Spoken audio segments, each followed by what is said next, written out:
Hey folks, welcome back.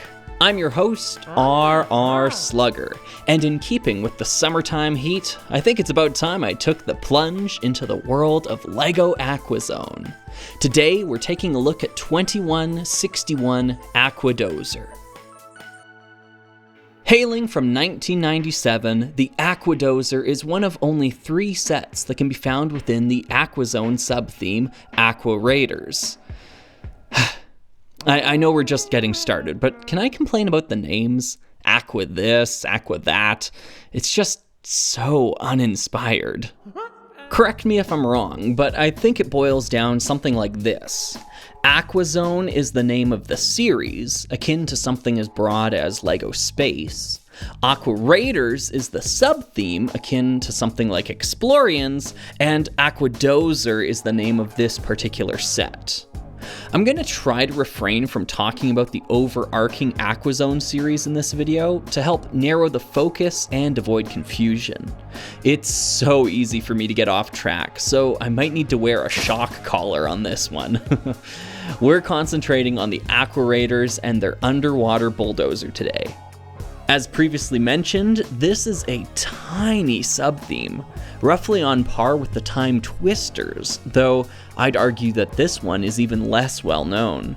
While Tony and his cronies sometimes come up in general LEGO conversations due to the outlandish nature of the sets they're in, the Aqua Raiders garner no such discussion. They truly are the black sheep of Aqua Zone. I was trying not to say that. Guess it's time to start a counter. One thing that immediately stands out about Aqua Raiders is the color scheme.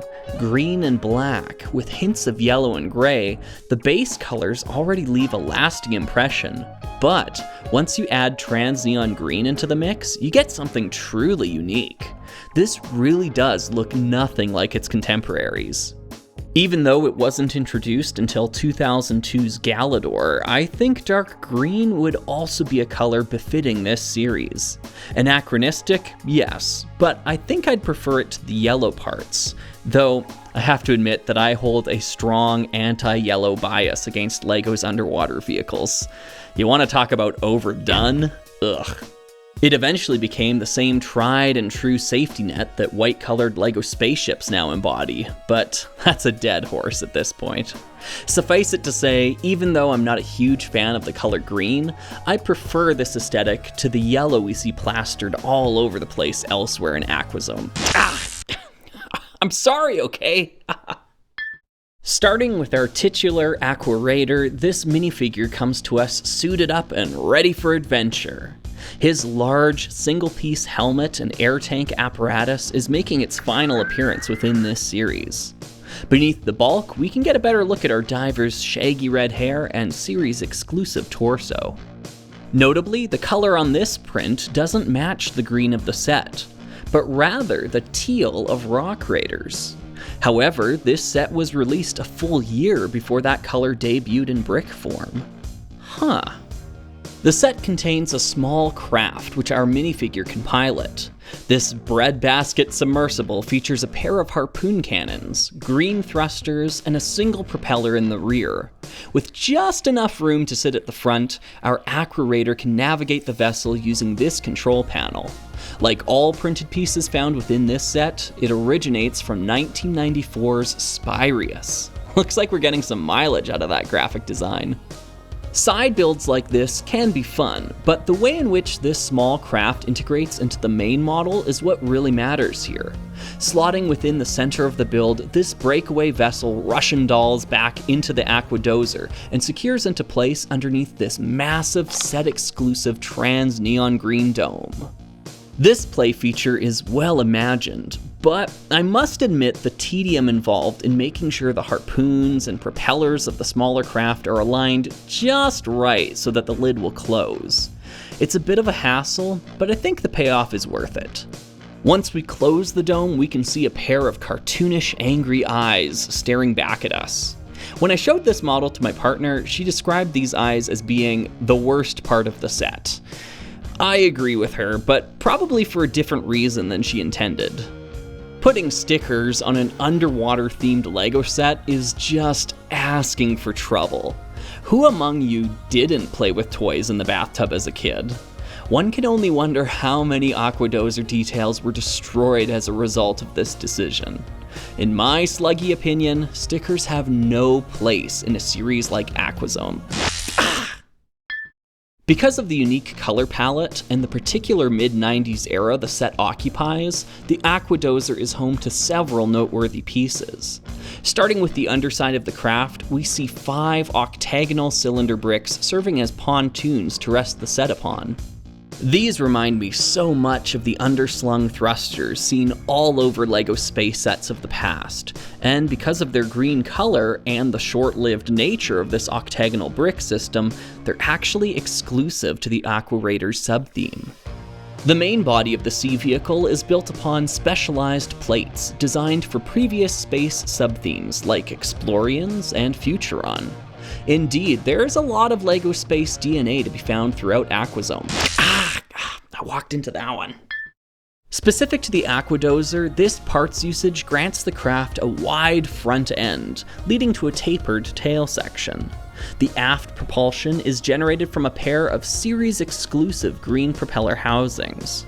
The trans-neon green propeller blades themselves are actually making their debut in this color, but would go on to feature in future themes such as Alpha Team and Life on Mars. There's actually a pair of propellers on the port and starboard sides of the vessel as well. These are here to presumably navigate the Z-axis with their perpendicular orientation. I love that consideration was given to this vital vector of movement, but I wish the same consideration was given to a method of illuminating the depths as well. There are a pair of green headlight bricks that go unused on the front of the craft that could be commandeered for this purpose. A couple of trans neon green pips would brighten what lay ahead, but I actually think these parts were included as an additional place to store harpoons. You might have noticed the exposed dark gray Technic pins protruding beside them. This may appear unsightly to us now, but exposed Technic pins weren't all that uncommon during the mid-90s. Explorians is a name I've mentioned enough times in this video that you might suspect they have a VPN service I've been paid to talk about or something. But that is what this practice reminds me of. I don't know, it's weird, and Explorians did it too. And if you want to explore the internet safely and securely, try The most trademark feature of the Aqua Dozer might be the large black bulldozer bucket attached to the front of it. Decorated with stickers depicting teeth, this scoop can be raised and lowered by pulling on the tail section like a lever. Upon the tip of the tail rests a working compass, a popular feature of water-based sets ever since the days of LEGO Pirates. A pair of chains run throughout the vessel, connecting the bucket to the tail fin. This was actually one of the first sets ever to contain such an element, and as such, reportedly several copies shipped with an early chain mold variant where the ends were slightly thicker than a normal plate. That sounds annoying to deal with. Operating this play feature is a lot of fun, even if they only provide us with one small chrome crystal to pick up. I think a larger boulder piece would play better here, and wait a minute, is anyone else experiencing some intense deja vu? Yeah, okay, I'll level with you. We're not talking about this set because of Aqua Raiders, but because of Rock Raiders. This is the Loader Dozer to a T. Or perhaps the inverse is true, as Aqua Raiders came first. I can't not bring up the Loader Dozer here, as the parallels are too striking. Let me show you what I mean. First of all, while this bucket would be used in plenty of other kits, these are the only two system sets to utilize it. They both released within a couple years of each other, and both feature a near identical method of operation. In fact, the similarities don't stop there. Found within the Ultimate LEGO book, we can see a prototype design of the Loader Dozer. Contrary to the retail release that featured a single chain, this iteration retains the double chain design of the Aqua Dozer.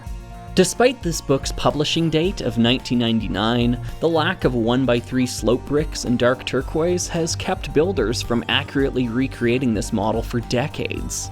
But now, 25 years later, the parts finally exist, so let's put them to use. Here we have the Proto Dozer. A couple of quick things to note about the colors. Some of the parts are white in the original source image. However, we can see the word sort written on the pair of 989s anchoring the cockpit piece. Sort translates to black in Danish, and this was likely the set designers indicating the color that they intended to use but didn't have the correct parts available at the time. The roll cage and rock monster also appear in white here, and while we may assume all these years later that this was intended to be an ice monster from the PC game, I think it's much more likely that this too was a placeholder color used in a test mold. The non-production hand seems to support this conclusion. It can be difficult to see from this photo, but there's definitely something going on in the rear of the Proto-Dozer. In the retail release, this area is relegated to the locking mechanism surrounding the play feature, but here it seems to be housing a small Rock Raiders flying craft. Now, what other bulldozer set have I looked at with a detachable secondary craft? The biggest surprise that struck me upon building the Proto-Dozer, though, was that this model doesn't need a locking mechanism at all. Once the bucket has been raised, the angle of the lever apparatus holds it in place all by itself. No friction pins or secondary latches needed. I was not expecting this at all, but before you clamor to this design and wonder out loud why it wasn't used in the retail release, let me just show you. All it takes is opening and closing the roll cage before you realize how non-ideal the placement of these chains are. This is a fun proof of concept, but there's no way this design was ready for the rigors of play. Ultimately, the loader dozer we got is the final evolutionary step in this 90s bulldozer concept. The chain was attached in a way that could no longer come loose on either end, and the solid chassis the vehicle was built upon gave the set more than enough endurance to go the distance. By the way, I can't overstate how fun the loader dozer is to handle. Truly, the Aqua dozer swam so the loader dozer could run. Rock Raiders might owe a lot of its success to Aqua Raiders. We simply don't know. Their shared sci-fi adjacent stylings and continued reuse of Spyrius prints, even into 1997, seem to indicate some sort of lineage here. Aquazone... last time, I swear! Aquazone began its life as a LEGO Space offshoot, and I've made the argument before that Rock Raiders likely had a similar germination. We can't be certain, but I personally find it more fun to speculate than to know. I hope you've had fun as well. This video was brought to you by the folks who support me during the summer of Slug. We've been up to all sorts of shenanigans in our Discord server lately, so if you want to join their ranks, please check the Patreon link in the description. I've been your host, RR Slugger, and I'll see you next time for another video.